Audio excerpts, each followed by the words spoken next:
Hey, hey, hey, how's everybody doing tonight? Happy Tuesday, everybody. Ladies, what's going on? Tonight is super, super awesome because we're going to be talking about how you're getting out of the saddle better. There's been a lot of questions in the group asked about this and why you get out of the saddle more, kind of how much you get out of the saddle. And so we're going to talk a little bit about that. And then also explain a little bit of the muscle groups that are involved here. It takes a lot more strength to get out of the saddle. We're going to go over some exercises because you know what happens whenever you need strength is that I always give you exercises. So if you're on here live, I'd love to know that you're hanging out with me. And also, if you have trouble getting out of the saddle or being in the right position when you're out of the saddle, then just say out of the saddle below. And if you want to explain a little bit more, there's a lot of us that have issues with this for one reason or another. And a lot of times, I know for me, is that I was told when I first was getting back into mountain biking, just get your weight back. Just shift your weight far back. And it's really not good. It's really not good. And it also creates a lot of bad habits. So if you are new to mountain biking, if you're getting back into it after a long break, or if you are changing up what bike you have, if you've added a dropper post, if you now are starting to drop your seat for the downhill, all of these things can matter for your position and being out of the saddle, and also how to control being out of the saddle. So, a couple things just up first. I'm gonna hop on my bike, and we're gonna talk a little bit about why it's important that we are getting our butt out of the saddle. And one of those reasons is based on our legs and our arms. So whenever I'm out of the saddle here, I now have just 2 points of contact, well, 4 technically, but 2 main points. I have my arms and I have my feet. And so when it comes to having that support, having that area to move, I now just increased my suspension. So with being out of the saddle, I now can go up and down with my body, but my bike can now move up and down to and from me. And so one of the biggest things that being up and out of the saddle does for you is that it allows you to use your legs, use your body, use your arms for extra suspension. And so that's why people can ride hardtails. That's why people can ride fat tire bikes. Also, you can go out there with a rigid bike, but you can use your body as some of your suspension. And I want you to think about that whenever we're talking about other uses for it. So whenever we're going downhill, we want to be able to go over different obstacles, over different rocks. We want to be able to move our bike underneath of us. And so it's a weight transition. It's being able to still maintain traction and contact with the ground, front and back tire, as we're going downhill. And now, as I'm saying that, for suspension wise, moving through, if I'm back here, just hanging off the back end, like off the back of the bike, can I use my arms as much for suspension? No, I sure can't, can I? Doesn't give me a whole lot of movement there. Also, when I'm leaning far back, I'm pulling on my bars. And so when I'm pulling on my bars and I want to keep traction front and back, am I going to be doing that if I'm pulling on my bars a whole lot? And so when it comes to, a lot of people talk about it, I like the words too, being balanced on your bike and being centered on your bike. A lot of it is to keep traction. To keep our wheels on the ground. A lot of people say like rubber side down. You know, like I want these guys to stay where they're going to get traction. Or if I'm going to make them leave the traction of the ground, I'm going to do it very purposefully. Not out of control if I'm hanging off the back end of the bike, going over different obstacles, going over different drops. It's being able for the bike to move underneath of me and for me to be able to absorb it with my body. Does that make sense? Does that make sense for that that input of thinking about extra suspension, thinking about your traction control. Does that make sense for that? And why you don't want to just be like ass hanging off the back end of the bike and like really pulling on those bars? How it'll just lift up that front tire and it won't give you good traction for it. Guys, this is so important. Like, this will keep you from crashing. Being able to be out of the saddle for that. Now, when it comes to being the suspension, if I'm sitting down and going over something, what do you think is going to happen to the movement of the bike? What do you think is going to happen?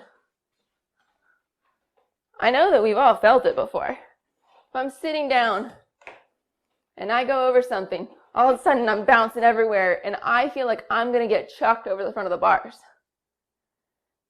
But if I give myself room to move on the bike, then the bike can come up and down going over that obstacle and not hit me. It's not going to affect how my body is going to be moving. It's not going to make me get that like push on the butt forward and up. And so that's also another super important reason of why you want to be out of the saddle better. Now, I haven't talked about how you look whenever you're out of the saddle. We're going to go over that in a little bit later on today. But understanding these things of suspension through your arms and legs, of staying where you keep weight on both the front and the back tire, being, if we dropped a plumb line down, so like right here, if I dropped a plumb line down over where my center of mass is, over the bike, then it would go pretty much straight down, which is good. It needs to be. If my front wheel is down, I will be shifted back a smidge. Nowhere near the amount that a lot of people I see doing it. Or just the idea of, it's okay, just get your butt back and send it. Like, it's not good for any of us. And so being centered and over top of the bike, even if the bike is going pretty steep downward, you're still pretty centered within it because you want to be able to absorb. If my arms are all the way out, I can't absorb as much there, but I can absorb here. This is where I can absorb better than if I'm here because I have leverage going the opposite way. The bike is pulling me forward or I'm trying to pull back against it. We're fighting each other. I'm along for the ride. Does this make sense before we go into other things? When it comes to climbing and obstacles, there's different times that we need to be up and out of the saddle for that. A lot of times it's like a little hover for our bike to shift underneath of us again and not hit us in the butt if we're going over different roots or rocks or logs or other things like that. Or it's that we need a little bit more oomph. And you can use different muscle groups when you're out of the saddle versus in the saddle. You can gain some different power, different places. And so that's another reason of using different muscles. So when it comes to being out of the saddle, a couple of the reasons, going back over this, is that we need to be able to use our arms and our legs for suspension, for rolling over those different obstacles, for climbing over those different obstacles, and then to be able to keep weight centered on our wheels, front and back, and then also to make sure we have enough oomph. We can use different muscles if we're up and out of the saddle. Okay? Does all that make sense? Is this new to anybody? We'll see. Is this new? Is this new to information, anybody? Does this help give a little bit more direction to you guys on why you need to be up and out of the saddle? And especially on the trails, like where you need to be there? It's super important for you, especially to prevent crashing, especially to just feeling confident. Like being confident up and out of the saddle. Being confident on your bike. Being able to ride more things. Having the bike be able to flow underneath of you. Like all those downhill aspects of keeping that traction on all play a role in here. All right, so now let's get into what muscle groups you're using. What muscles do you do you now need more of, even more so, to be able to hold that position and to be able to control it?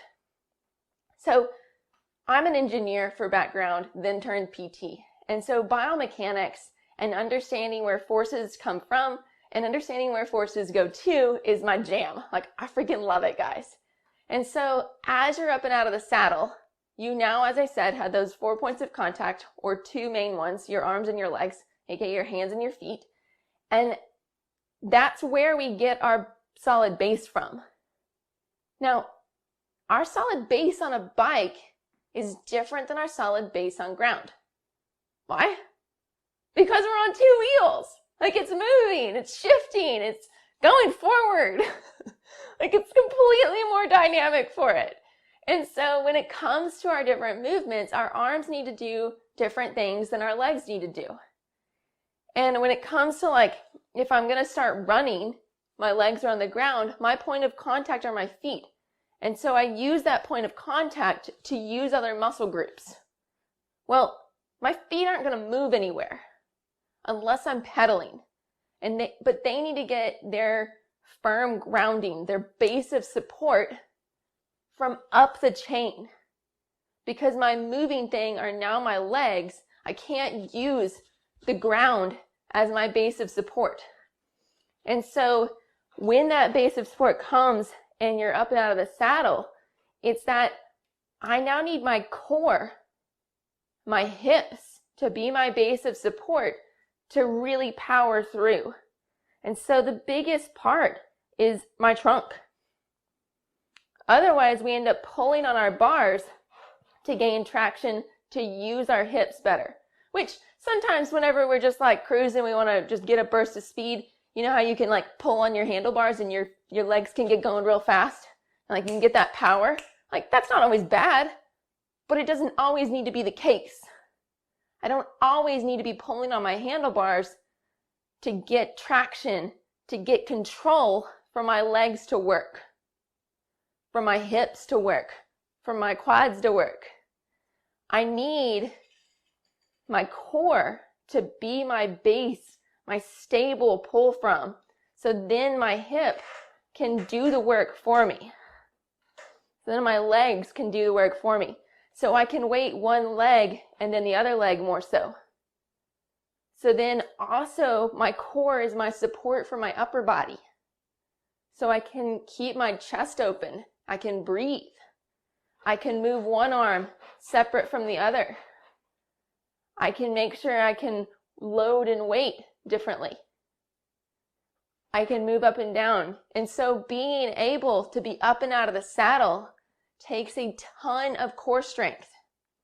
Ladies, this is where we're the weakest at. If we had a survey in here and all of us filled it out, be like, where are you lacking the most strength? If I had core on there, if I had quads on there, if I had butt on there, if I had arms on there, majority of us would probably say core. We need core to be here, to be out of the saddle. That's why I freaking harp on it so much, is that we need that control through here to be able to be in these positions, to be where I can load my feet and my arms can be in different places, to be where I can be nice and steady on these guys. Now, the other thing that we need within this is our mind-body awareness. And that is, it's called proprioception, it's called balance, it's called the ability to know where your body is in space and your body's reaction to keep it there. Whenever we're doing balance exercises, you can name it as like a postural sway. And so if you close your eyes and you sway back and forth a whole lot, or if you're just standing there with your feet in line or standing on one leg and you're like shifting a whole lot, that's your postural sway. That's your balance. That's your control. That's the ability for your brain to know what the hell is happening to your body and its ability to correct. If it can't correct soon enough or quick enough, then it will send a bigger signal for your muscles to work and fire that will cause you to overcorrect giving you a bigger postural sway. So, for instance, if I'm standing with my feet one in front of the other, or just even on one leg, and I'm not staying there very well, so I'm working on not staying there, so I'm having a bigger postural sway, then my body thinks I'm falling over on one side, and it corrects to the other side too much. And so I end up having a bigger postural sway versus just being able to stand there nice and still, relaxed. My body's not overdoing what it doesn't have to. This is where we burn a lot of our energy, guys. It uses a lot of it. Because if my muscles think that they have to go like, to hold me up, but I just need a, then I burn a lot of extra stuff trying to maintain that balance as I'm out of the saddle. So this is why balance exercises are super important. You guys probably know what exercises you're going to get later on today. We're going to do a balance one where we load our hips and our core, and we're going to do a core one where we're able to offload our arms and use our core for our stability in our legs. And so this is why it's important for it, guys. Like, we need that control. We need that stability. We need our core to work for us to be able to go over the rocks better, to be able to get out of the saddle better, to be able to know how to use our hips better, to be able to offload our back. If we are not using our core enough, we are not pulling on our handlebars, you know what we stress? Right here. And so sometimes it'll be just even a little bit of this as we're riding because we're doing a side bend or back activation too much comparatively to the front activation. And it needs to combine together. Or we're over-activating our pelvic floor to try to hold us together, and that's causing even more tension issues in our pelvic floor versus the ability to relax and use things functionally. It's the same reason why I hate when people say, like, squeeze your butt cheeks together, hold that penny. Like, no, it should just work functionally. Like, if I'm gonna stand up from the ground, like, my butt will work. I don't need to squeeze it to work. I don't need to pinch a penny for it to work. It should work naturally. All of these things should work naturally for you. You can think about your breathing. You can think about engaging across, but it shouldn't be a brace. You should be able to hold things. You should be able to relax things with it. All of these things play a huge role together in making sure you feel more confident and comfortable on the bike, especially with your ass out of the saddle. That's where you're going to feel better for your cornering. That's where you're going to feel better for going down obstacles, going up obstacles. That last little bit of power that you need, the top of those hills. There was a lot of girls that commented on that. One of the main reasons why I'm talking about this is because I posted a question this weekend sometime about what was some of the fitness questions you guys had. And a lot of them went back to this. Went back to your core. It went back to the use of your glutes, your hips, this big old power muscle you carry around with you everywhere. You gotta use it, ladies. You gotta use it. Does this all make sense? Is this correlating back how, like, this is your base of support? This is your stability for the use of your hips and your legs and for the use of your arms, being able to open up that chest, load your front wheel when you need to, helping you to be more centered on the bike. Not compromise upper body to help with lower body. Pulling on the bars to help you get that power for the lower body. Because that all, like, makes you not breathe as well. It makes you stress your neck a whole lot more. Like, hell, I don't know about you guys, but I don't need any more stress to my neck. If I'm stressed, this is where I go to. I'm like, don't mind me. I had a neck. And so these are why it's so important. Get your core stronger, ladies. Make sure it actually works for you. Know what your pelvic floor is doing for you. Know how to load your hips. Know how to offload your arms. Does all this make sense? I really hope it does. I hope when I look back at the replay, you guys are saying, yes, it makes sense. I need to do this. Liz, give me more core exercises. Let's go. Let's get it. I need how my core works with my hips. Come on, let's do it. All right, so now let's get into the 2 exercises. We went over why it's important that we're out of the saddle. We went over some of the muscle groups that are mainly here for it. But there was one big thing that we didn't talk about as much, and it's our hip hinge. I think there's one main movement for biking that is so correlative of how we're doing with our riding and how we're feeling with our body, and that's our hip hinge. Hip hinge is basically that you're keeping your spine in a nice neutral position. See how I have a little bit of a curve in my low back? And I'm moving directly at my hips. Now, as we're on the bike, this position can change a little bit, but it's that we don't feel stress in our back as we're doing it. We are loading through these nice solid hip joints and using our glutes to help with that. And so it's a core stability, glute firing movement.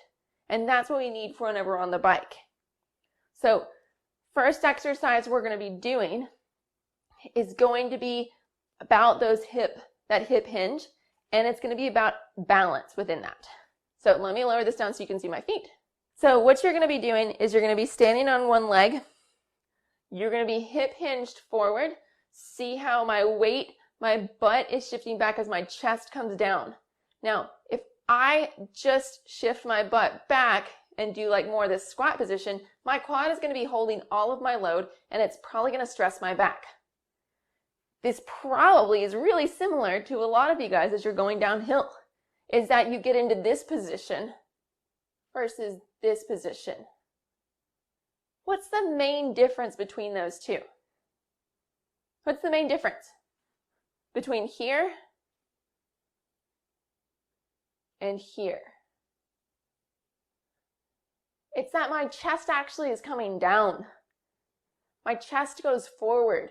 It's not as much of a knee bend versus a hip hinge. And so if I'm wanting to rotate around my hips, this upper body needs to rotate too. It doesn't need to be just changing like a knee movement through here. That'll load your quads, that'll load your knees, won't feel good, you won't like it, will also potentially load your back. No fun altogether. Don't try to go downhill like that. It's really not fun, I promise. And so what you're going to be doing, you'll go to this hip hinge, nice just soft knees, not bent knees, but just soft knees through that. Make sure you can hold that position first. If not, then this is where you stay. And then if you can, then now you start tapping your foot front and back.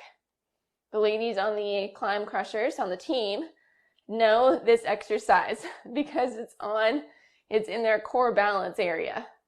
So I link core and balance together because it's a needed thing that we both work balance and core. And then a lot of the ladies on the team also have access to the Core Crushers, which is a mainly core centric. So if you need more core centric stuff, then you focus a little bit more on the Core Crushers first. Okay, so this is how it looks from the other side. Again, chest comes down. I'm looking down, body's in a nice, good position. I feel my glutes loaded. I feel my core loaded.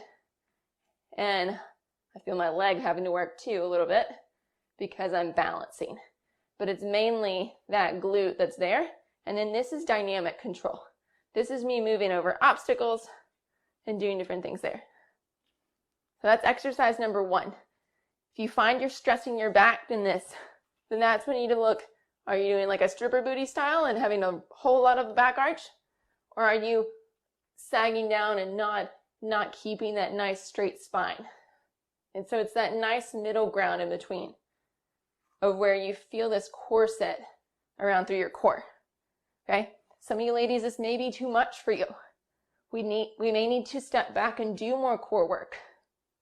Because if you can't hold these positions, then how do you expect to do it on the bike, moving and doing all these other things? That we need to do a little bit more work, and so we feel more confident and comfortable on the bike, and we feel supported. We're not overstressing our back. We're not stressing our knees too much because we're just using our quads, and we're not having our shoulders up into our ears as much because we're using here for stability. Okay, that was exercise number 1. The second exercise, we're going to go down a little bit more. We're going to be on our hands and knees. Okay? Hope that makes sense for the first exercise since I can't see any of your comments. Perfect. All right, so the second exercise, you can be either flat palmed or fists. I don't like being flat palmed because I have a wrist issue, so I go fist. Okay? What you're going to be doing here is going to be mainly core centric here. And so what you're going to be doing is you're going to try to not rock your body side to side and be nice and stable here. And then I just want you to tap one shoulder than the next. Really not letting your body move. As you get better, then you're going to stretch a little bit farther out. Okay? And you're going to do the same things. Be sure to have your fists, your hands below your shoulders. If you have them out here, the exercise will seem really easy, and it's because you're pushing out against it, versus if you're here, then you're making your core have to do a whole hell of a lot more. And then if that's easy, then you can go up into the plank. Really try not to rock and rotate. Works those core, works everything. Okay? That's the second exercise. It makes you to be able to offload one arm, move it, and feel the core control that's needed if you're not counterbalancing. And that's why I say I don't want you to rock and shift. And so if we're doing that from forward, you guys see me? Then making sure that you're really not shifting and rocking through here. Your core is doing a whole lot of work for you.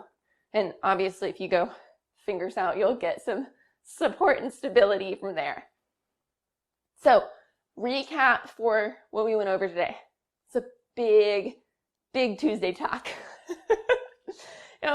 Why it's important for us to be out of the saddle, going over rocks and roots, using other muscles to have a little bit more oomph, a little bit more power, the ability to stay centered with weight on both of these tires for the ground, even as we go over different transitions, different movements, different corners, being able to stay centered is what people say within that, or balanced.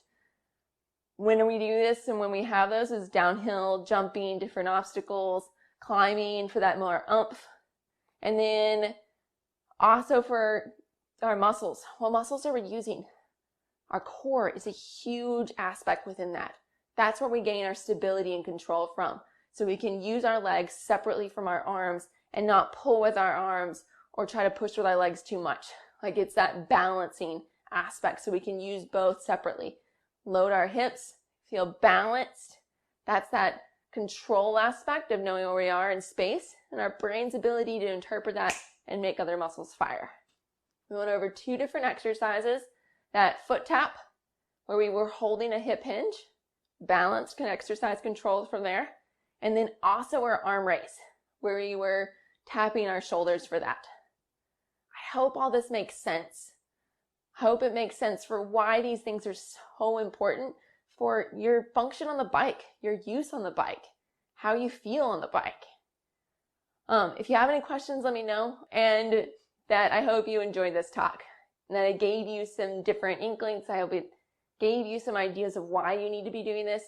Also, one of the big things is not dangling your butt off the end of the saddle and hanging off those bars, but being more centered over the bike. And why? Because we want to keep that front tire weighted and keep the traction on it. Otherwise, if I'm pulling back on it, it's going to lift off and be more slide out from underneath me. And I'm not going to be able to use my arm as shock absorbers. I'm not going to be able to control what's happening and use my arms and legs as suspension like it needs to be. All right, ladies, have a fantastic night and week. Oh, I almost forgot. I got my bandana in. It's in the washer now. I meant for it to be dry by now. Forgot about that. Make sure that you are starting to wear your teal bandana. Snag one either online wherever you want to, or if you want to go to the Ride Life store and snag one of the official ones. It's up there and ready to rock and roll. Either way works for me, whatever you want to do. But yeah, let's be able to see each other and know who's a mountain biking lady out there. I'll make another post later on this week about it, just in case, because it's the end of this long talk that I'm talking about it. So no, not everyone's going to see it. All right, ladies, have a fantastic night.